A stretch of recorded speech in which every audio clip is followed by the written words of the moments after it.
What's going on, everyone? American and Leeds podcast. I'm Alex Simon. You can find me on Twitter, American and Leeds, at American and Leeds. Look, quick match reaction to Leeds 2, Southampton 2. My punchline is Jesse Marsch got outcoached in the second half, specifically from minute 50 on. I think he got way too conservative, way too tight, wanted to see the game out, and we almost lost it. It was, quite honestly, almost a bottle job by Jesse. So, credit Ralph Hasenhüttl in the second half for making the right adjustments, and quite honestly, they could have won the game. They were so dangerous in the second half, getting balls in our box, that there were some sitters that we just happened to clear. If we play anything like that against Chelsea, it'll be 3-4-0. So Jesse really needs to do the work this week with his coaching staff about how the game turned, because I'm not trying to be too harsh on him, but Leeds should have snatched up 3 points there. I would have loved to see Forshaw come on earlier. Again, somebody calm on the ball in midfield. I don't know. Maybe he again, Rocca and Adams are not, this is their first time in the Premier League. So I would have liked to see that substitution and Click come on. Someone who is familiar with the Premier League, calm on the ball, and has been in situations like this. When the first goal comes in and they're back into the game, that was a huge red flag for me, and I thought that I would have liked to see substitutions come in at that moment.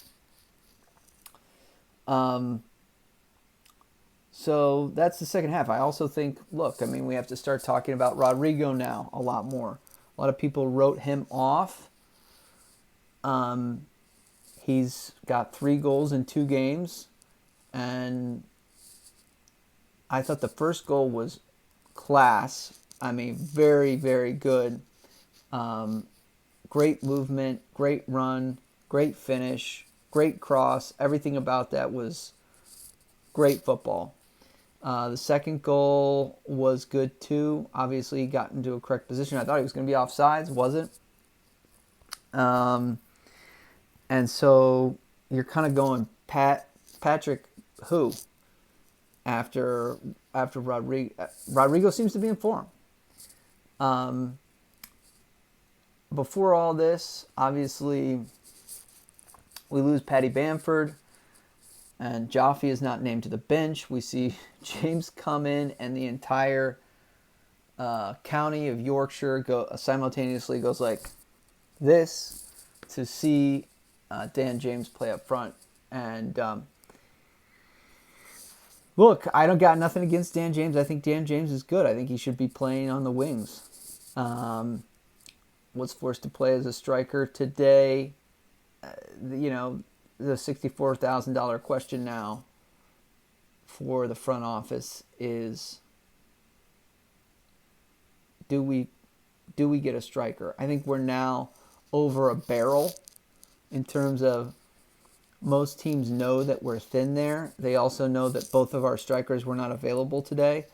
And if a team is interested in one of our players, they're not going to be cheap. Because I know Leeds is in a tight position. So, look, I think it's got to be the right. I think it's going to be the right person. I think that's a status quo answer, but do we need a striker? Of course we do. Of course we need to sign a striker. They're at a premium, and there's not many people. People are going to be like, oh, you paid $20 million for Shea Adams. You've been paid, it's just, I don't know who's out there right now. So we honestly got to hope that both Jaffe and Patty are healthy, and we have to hope that Rodrigo stays in form. And also, and hope that Orta signs somebody at the deadline. I don't think a deal is going to be coming in before the deadline.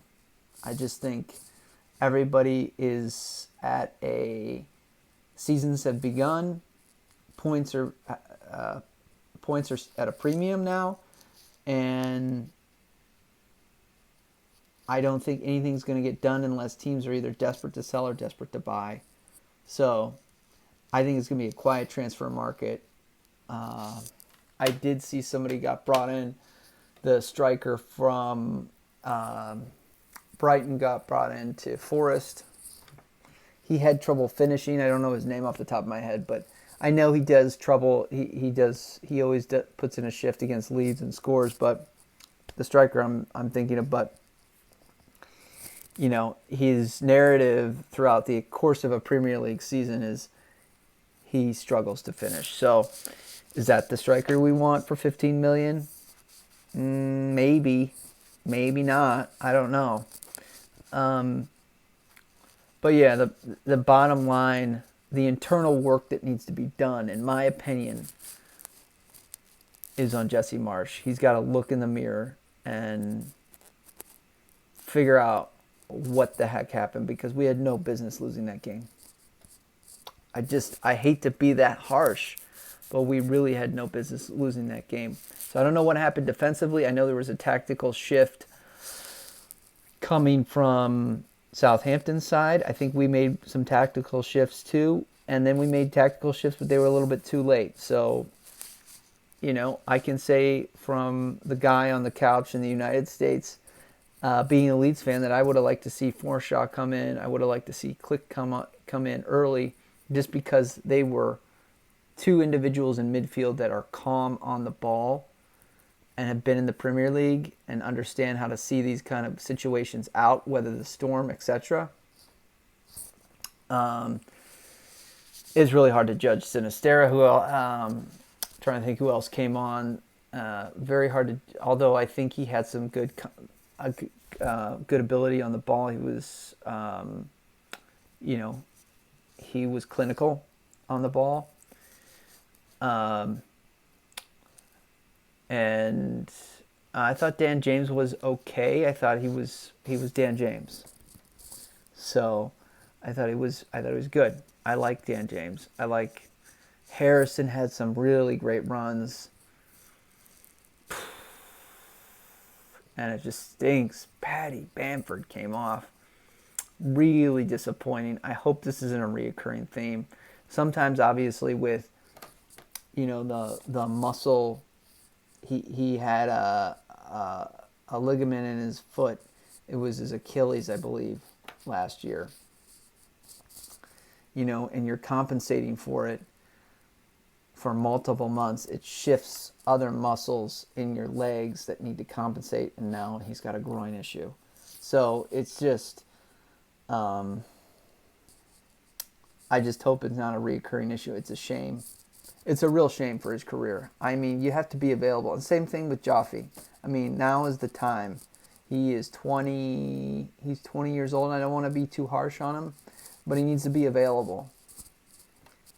I talk about Harrison is always available. That's like one of his best qualities, is that he's always healthy. He's always available. He's, quote, fit as the butcher's dog. But that's part of football. You have to be, it doesn't matter how talented you are, you have to be available. So, I'm hoping that both those guys stay healthy and they get a run of games.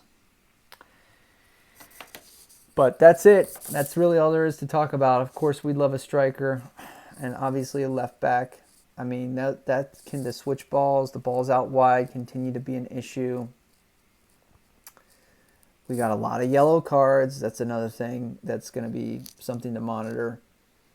Multiple players got their first or second yellow this game. I thought Southampton was doing a bit of what I call flopping on the ground. You might say diving. Um, that's the dark arts. So, but yeah, the switch ball continues to be an issue. I don't know if it's at the point where you'd like to probably see Luke Ayling not come into a game, but at least provide some competition to Rasmus. And Pascal's the center back. So we should sign somebody. But we've been saying this for, over 90 days, maybe 120 days. Fans have been looking at the left back situation saying, okay. Look, these are going to be the differences. I don't know if we're going to be in a relegation scrap. I don't think we will be. But this is the difference. These are not having these players available in certain situations is going to be the difference between being 15th and 10th. So, and that's millions of dollars to the club. All right, that's it. Match reaction. Go again against Chelsea. We got to fix some things up. And I think that'll be a very highly watched game. Leeds, Leeds, Leeds.